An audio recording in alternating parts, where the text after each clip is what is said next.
When I pulled up to my driveway that night, something felt off. The lights were on, but they weren't mine. The curtains were different. My welcome mat was gone, and a silver SUV sat where my old Toyota used to be. Then I saw it, the faint glow of smoke rising from the backyard grill.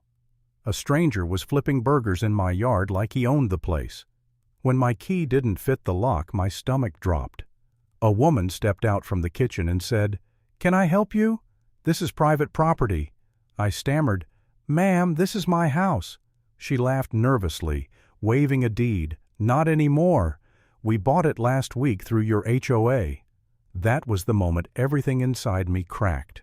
I had just come home from 3 peaceful weeks in China visiting my mother. And somehow while I was gone, someone had sold my home. The only person who ever had a spare key was Layla Lewis, the HOA president. If you've ever dealt with a power-drunk HOA Karen, you know the type. Perfect hair, permanent smile, and a clipboard heavy with everyone else's mistakes. That first night, I didn't sleep. I sat in a cheap motel off Highway 6, staring at a mess of papers spread across the bed deed mortgage statement. HOA receipts highlighted like crime evidence. A stranger was grilling in my backyard, and I was paying to sleep in a room that smelled like pine cleaner and regret. It hadn't started big, my war with Layla. It started with grass, specifically my grass growing half an inch over the HOA limit after a week of rain. A $100 fine showed up in my mailbox like divine punishment. I took photos, sent emails, even quoted the HOA charter back at her. Her reply was robotic. All properties must maintain community standards. Community standards. Layla's favorite phrase. It wasn't a rule, it was a weapon wrapped in lavender. She ruled Willow Creek Estates like her own boutique dictatorship. The board followed her every nod. Most neighbors stayed quiet, terrified of her violations. But I didn't. I'm a software engineer. I like logic-proof data. And nothing about her rules made sense. The paint colors she enforced weren't listed anywhere. The mailbox height regulations came straight from her imagination. So I started documenting everything. Fines, emails, photos, receipts. A binder thicker than a Bible. I attended meetings, asked questions, demanded transparency. That's when she turned on me. I became her favorite example of what happens when someone disrupts the harmony. 2 weeks before my trip, she mailed me a certified letter claiming I owed Dawn $500 in unpaid assessments. I laughed. It had to be a mistake. My bank auto-paid HOA dues every month like clockwork. I brought receipts to her office, but she didn't even offer me a seat. Just smiled and said, "Clerical error, perhaps." Still, Daniel, maybe it's time we reset things. Show some goodwill, pay the balance, and we'll reconcile later. I told her flatly, "The system didn't glitch, Layla. You did." She looked at the security camera in the corner and said quietly, "It's never about money with me. It's about standards." The night before I flew to China, I sent one last email. "I'll be out of the country until the 14th. Please do not enter my property without written consent." I even printed a copy for my binder. I thought that was enough. When I got back 3 weeks later, someone else was living in my home. The buyers, Derek and Hannah Thompson, weren't scammers. They were polite, confused, holding paperwork that looked horrifyingly real, a purchase agreement with my name on it, a power of attorney signed by me, and a closing date exactly 8 days prior. My signature was there. Almost. The handwriting was too perfect, the little notch in my W missing. The police called it a civil matter. On paper, it was a clean sale. They told me to get a lawyer. That's when I realized how deep this went. Whoever did it knew the system, the records, the timing, and the only person with access to my spare key and the HOA's records was Layla. I called my neighbor Steve, who'd agreed to collect my mail. He sounded guilty. "I had to leave town last minute," he said. I told Layla. She said the board would keep an eye on things. My mind raced. She had my schedule, my key, and a fake debt to justify a foreclosure. I spent the next day tearing through metadata and email headers. 3 of the forged emails authorizing the sale had come from the HOA's IP address.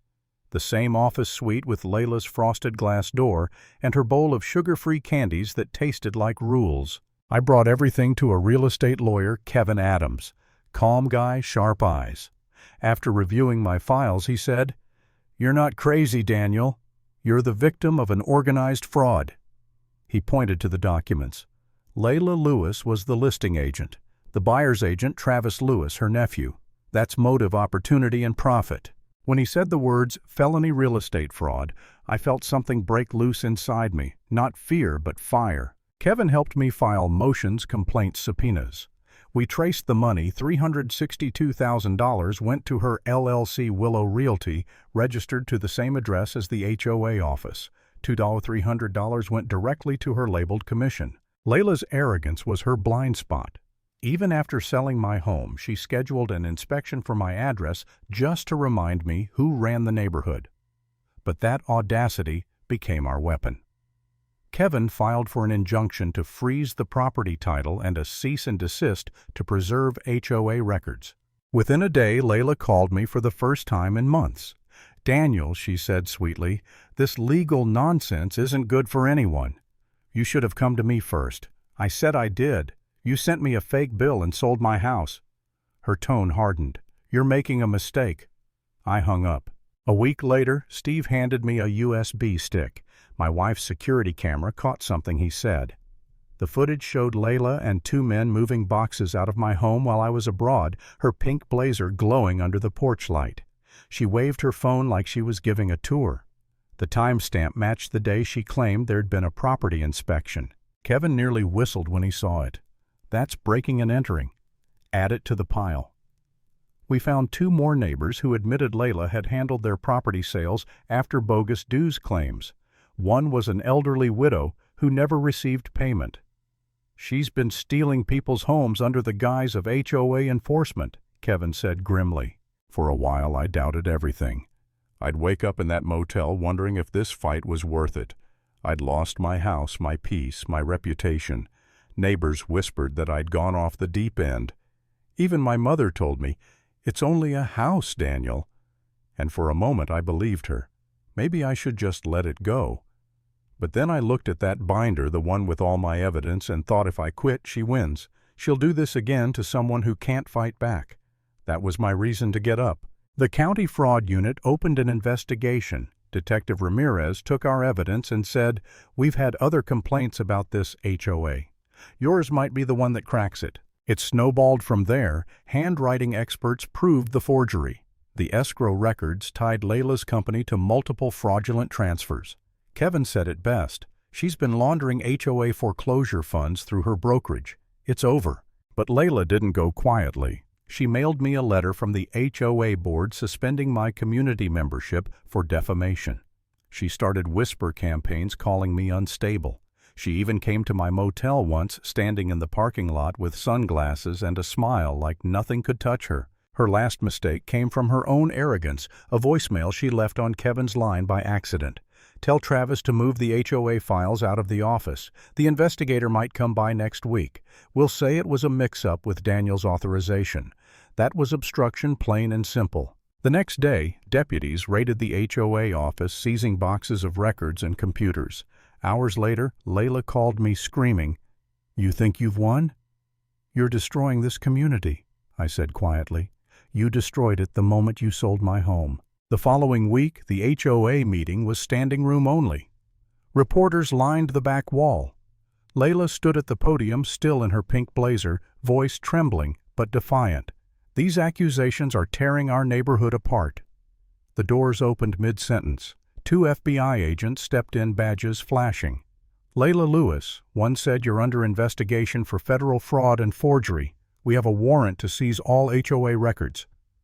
Cameras clicked. The crowd gasped. Layla's face drained of color. I watched as they cuffed her under those blinding fluorescent lights. Her eyes met mine, pure disbelief, like I'd broken a rule she thought only she could write. That's where I stopped. No applause, no celebration. Just the sound of handcuffs closing and the weight in my chest finally shifting. Because the truth is, justice doesn't always feel like victory. It feels like quiet. Like finally being able to breathe after holding it too long. And if this story taught me anything, it's this. Power without accountability always rots, and the only way to stop it is to stand your ground even when everyone else stays silent.